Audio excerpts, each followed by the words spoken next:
Διδασκαλία δεύτερη. Για την ταπεινοφροσύνη. Είπε κάποιος από τους γέροντες: περισσότερο από οτιδήποτε άλλο έχουμε ανάγκη από την ταπεινοφροσύνη. Να είμαστε έτοιμοι για κάθε λόγο που θα ακούσουμε να λέμε συγχώρεσέ με. Γιατί με το όπλο της ταπεινοφροσύνης όλες οι παγίδες του εχθρού και αντιπάλου καταστρέφονται. Θέλει να μας δείξει ο γέροντας ότι ούτε ο φόβος του Θεού, ούτε η ελεημοσύνη, ούτε η πίστη, ούτε η εγκράτεια, ούτε καμιά άλλη αρετή δεν μπορεί να κατορθωθεί χωρίς την ταπεινοφροσύνη. Βλέπετε λοιπόν, αδελφοί μου, πώς είναι η δύναμη της ταπεινοφροσύνης. Βλέπετε πόσο δραστικό είναι το να λέμε συγχώρεσέ με. Γιατί όμως ονομάζεται ο διάβολος όχι μόνον εχθρός αλλά και αντίπαλος? Εχθρός ονομάζεται γιατί μισεί τον άνθρωπο, μισεί το καλό, θέλει το κακό. Αντικείμενος ονομάζεται επειδή επιχειρεί να εμποδίσει κάθε τι καλό. Θέλει κανείς να προσευχηθεί? Εκείνος αντιστέκεται εμποδίζοντας με κακούς λογισμούς, με αιχμαλωσία του νου, με ακηδία, δηλαδή πνευματική τεμπελιά. Θέλει κανείς να κάνει ελεημοσύνη? Εκείνος εμποδίζει με τη φιλαργυρία, με την τσιγκουνιά. Θέλει κανείς να αγρυπνήσει? Εκείνος εμποδίζει με την οκνηρία και τη ραθυμία και έτσι μας εναντιώνεται σε κάθε τι, σε κάθε καλό με το οποίο καταπιανόμαστε. Γι' αυτό ονομάζεται όχι μόνο εχθρός, αλλά και αντίπαλος. Με την ταπεινοφροσύνη λοιπόν, κάθε μισάνθρωπη και εχθρική ενέργεια του διαβόλου εξουδετερώνεται. Γιατί είναι πραγματικά μεγάλη αρετή η ταπεινοφροσύνη. Και καθένας από τους Αγίους με αυτή την ταπεινοφροσύνη βάδισε και με τον κόπο συντόμευσε το δρόμο, καθώς λέει: «Δες την ταπείνωσή μου και τον κόπο μου και συγχώρεσε όλες τις αμαρτίες μου». Γιατί μπορεί μεν και με μόνη την ταπείνωση να μπούμε στη Βασιλεία, καθώς έλεγε ο γέροντας Ιωάννης, αλλά με βραδύτερο ρυθμό. Είμαστε άρρωστοι και δεν μπορούμε να κοπιάσουμε?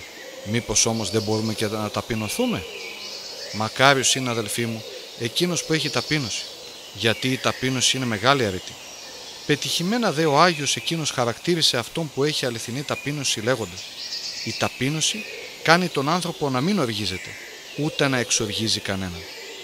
Κι αν συμβεί στον ταπεινό άνθρωπο κάτι λυπηρό, αμέσως τα βάζει με τον εαυτό του, αμέσως κατακρίνει τον εαυτό του, δηλαδή ότι του αξίζουν όσα συμβαίνουν.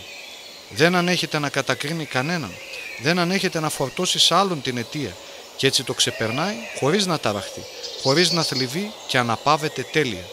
Γι' αυτό ούτε οργίζεται, ούτε εξοργίζει κανέναν. Καλά λοιπόν είπε ο Άγιος, πάνω απ' όλα έχουμε ανάγκη από την ταπεινοφροσύνη. Υπάρχουν δε δύο μορφές ταπεινώσεως, όπως ακριβώς και δύο μορφές υπερηφάνειας. Η πρώτη υπερηφάνεια είναι όταν εξουδενώνει κανείς τον αδελφό του, όταν τον εξευτελίζει σαν να μην είναι τίποτα και θεωρεί τον εαυτό του ανώτερό του.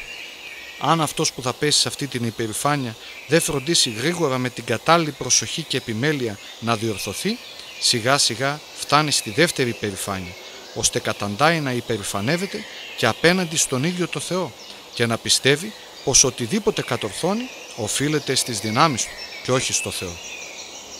Πραγματικά, αδελφοί μου, κάποτε είδα έναν που είχε καταντήσει στην ελεηνή αυτήν κατάσταση. Στην αρχή, αν το έλεγε κανένας αδελφός κάτι, τον έφτυνε και έλεγε: «Ποιος είναι αυτός? Δεν αξίζει κανένας, παρά μόνον ο Ζωσιμάς και οι μαθητές του». Μετά άρχισε να εξευτελίζει και αυτούς και να λέει: «Δεν αξίζει κανένας, παρά μόνον ο Μακάριος». Και μετά από λίγο άρχισε πάλι να λέει: «Τι είναι ο Μακάριος? Τυποτένιος, μόνο ο Βασίλειος και ο Γρηγόριος αξίζουν». Μετά από λίγο άρχισε και αυτούς να τους εξευτελίζει λέγοντας: «Τι είναι ο Βασίλειος και τι είναι ο Γρηγόριος? Τυποτένιοι, μόνο ο Πέτρος και ο Παύλος αξίζουν». Του λέω: «Πραγματικά, αδελφέ μου, και αυτούς θα τους απορρίψεις». Πιστέψτε με, μετά από λίγο καιρό άρχισε να λέει: «Τι είναι ο Πέτρος και ο Παύλος? Τυποτένιοι, μόνο η Αγία Τριάδα αξίζει». Μετά υπερεφανεύτηκε και εναντίον του ιδίου του Θεού και έτσι έχασε τα λογικά του. Γι' αυτό πρέπει να αγωνιζόμαστε, αδελφοί μου, εναντίον της πρώτης υπερηφάνειας, για να μην καταλήξουμε μετά από λίγο στην τέλεια υπερηφάνεια. Η πρώτη ταπείνωση είναι το να θεωρεί κανείς τον αδελφό του πιο συνετός και σε όλα καλύτερον από αυτόν και με ένα λόγο, όπως είπε εκείνος ο Άγιος, να θεωρεί τον εαυτό του χειρότερο από όλους. Η δεύτερη ταπείνωση είναι το να αποδίδει κανείς κάθε επιτυχία του και κάθε κατόρθωμά του στη χάρη του Θεού. Αυτή είναι η τέλεια ταπείνωση που είχαν οι Άγιοι. Αυτή η ταπείνωση δημιουργείται στην ψυχή σαν φυσικό αποτέλεσμα της πίστης και δουλικής στηρίσεως των εντολών του Θεού. Γιατί όπως ακριβώς τα δέντρα, όταν είναι φορτωμένα με πολύ καρπό, ο ίδιος ο καρπός λυγίζει τα κλαδιά και τα γέρνει προς τα κάτω. Το δε κλαδί που δεν έχει καρπό υψώνεται προς τα πάνω και ανεβαίνει στιτό. Υπάρχουν βέβαια και μερικά δέντρα που όσο κρατάει το βλάστημά τους δεν κρατούν καρπό. Αν όμως πάρει κανείς πέτρα και την κρεμάσει στο κλαδί και το τραβήξει προς τα κάτω, τότε κάνει καρπό. Έτσι είναι και η ψυχή. Όταν ταπεινώνεται, τότε καρποφορεί. Και όσο καρποφορεί, τόσο ταπεινώνεται. Γιατί όσο προσεγγίζουν οι Άγιοι το Θεό, τόσο περισσότερο βλέπουν τον εαυτό τους αμαρτωλό.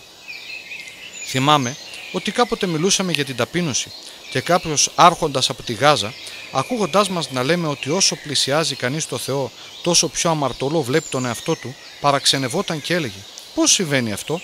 Και δεν ήξερε και ζητούσε να μάθει το λόγο. Του λέω «Αφέντη, για πες μου, πώς θεωρείς τον εαυτό σου όταν βρίσκεσαι στην πόλη σου?» Μου λέει εκείνος «Θεωρώ τον εαυτό μου πρώτο και τρανό στην πόλη». Του λέω «Αν φύγεις και πας στην Κεσάρια, πώς θα θεωρείς τον εαυτό σου εκεί?» Λέει «Θα το θεωρώ σαν τον πιο ασήμαντο από τους ντόπιους άρχοντες». Του λέω «Αν φύγεις και πας στην Αντιόχεια, πώς θα θεωρείς τον εαυτό σου?» «Θα νομίζω πως είμαι ένας άξιωστος χωριάτης». Του λέω «Αν πήγαινες στην Κωνσταντινούπολη, κοντά στο βασιλιά, πώς θα βλέπεις εκεί τον εαυτό σου?» Μου λέει εκείνος «Θα ένιωθα σαν φτωχός». Τότε του λέω «Να έτσι ακριβώς είναι και οι Άγιοι. Όσο πλησιάζουν το Θεό, τόσο πιο αμαρτωλούς βλέπουν τους εαυτούς τους. Γιατί όταν ο Αβραάμ είδε τον Κύριο, ονόμασε τον εαυτό του χώμα και στάχτη. Ο δε Ισαΐας έλεγε «Ω, πόσο ταλέπορος και ακάθαρτος είμαι εγώ». Το ίδιο συνέβη και με τον Δανιήλ. Όταν ήταν στο λάκκο με τα λιοντάρια και πήγε ο Αβακούμ κρατώντας το φαγητό και λέγοντάς του «Δέξου το φαγητό που σου στείλε ο Θεός». Τι είπε τότε ο Δανιήλ? «Με θυμήθηκε ο Θεός». Βλέπεις τι ταπείνωση είχε στην καρδιά του. Ενώ βρισκόταν στο λάκκο με τα λιοντάρια και δεν τον πείραζαν, και όχι μόνο μια φορά, αλλά και δεύτερη, μετά από όλα αυτά απόρρισε λέγοντας «Με θυμήθηκε ο Θεός». Γιατί λέει στο γεροντικό ότι ρώτησε ένας αδελφός κάποιο γέροντα λέγοντας «Τι είναι η ταπείνωση?» Και ο γέροντας είπε «Η ταπείνωση είναι μεγάλο και θεϊκό έργο. Ο δε δρόμος που οδηγεί στην ταπείνωση είναι οι σωματικοί κόποι που γίνονται με επίγνωση και το να θεωρείς τον εαυτό σου κάτω απόλυτη κτήση και το να προσεύχεσαι αδιάλειπτα.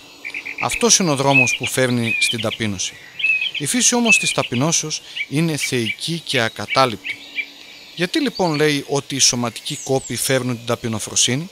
Τι σχέση έχει ο σωματικός κόπος με τη διάθεση της ψυχής? Σας εξηγώ. Επειδή όταν ξέπεσε η ψυχή από την τήρηση της εντολής του Θεού στην παράβαση, παραδόθηκε η άθλια, όπως λέει ο Άγιος Γρηγόριος, στη φιλιδονία και στην ανεξαρτησία που οδηγεί στην πλάνη και αγάπησε τα σωματικά και κατά κάποιο τρόπο ταυτίστηκε με το σώμα και έγινε όλη σάρκα, όπως λέει η Αγία Γραφή. Δεν θα παραμείνει το πνεύμα μου σε αυτούς τους ανθρώπους επειδή είναι σάρκες. Από τότε λοιπόν η ταλέπορη αυτή ψυχή υποφέρει μαζί με το σώμα και συμφωνεί με όσα αυτό διαπράττει. Γι' αυτό είπε ο γέροντας ότι ο σωματικός κόπος οδηγεί στην ταπείνωση. Γιατί διαφορετική κατάσταση έχει η ψυχή του γερού και διαφορετική του αρρώστου. Άλλη του πεινασμένου και άλλη του χορτάτου. Παρόμοια πάλι, άλλη κατάσταση έχει η ψυχή αυτού που υπέβει και άλλη εκείνου που κάθεται πάνω σε γαϊδουράκι. Άλλη εκείνη που κάθεται σε θρόνο και άλλη αυτού που κάθεται κατά γης. Άλλη του καλοντημένου και άλλη του κουρελί. Ο κόπος λοιπόν ταπεινώνει το σώμα.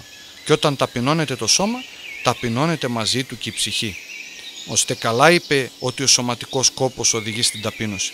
Γι' αυτό όταν πολεμήθηκε ο Ευάγριος από τη βλασφημία, επειδή γνώριζε ότι η βλασφημία προέρχεται από την υπερηφάνεια και ότι όταν ταπεινώνεται το σώμα ταπεινώνεται μαζί και η ψυχή, για 40 ολόκληρες ημέρες δεν έμεινε σε στεγασμένο χώρο, ώστε το σώμα του, όπως λέει ο βιογράφος του, να γεμίσει τσιμπούρια σαν τα άγρια ζώα. Ώστε ο κόπος αυτός δεν έγινε για να θεραπεύσει τη βλασφημία, αλλά για να προκαλέσει την ταπείνωση. Καλά λοιπόν είπε ο γέροντας ότι οι σωματικοί κόποι οδηγούν στην ταπείνωση. Ο αγαθός Θεός να μας χαρίσει ταπείνωση, γιατί αυτή και από μεγάλα κακά γλιτώνει τον άνθρωπο και το σκεπάζει από μεγάλους πειρασμούς.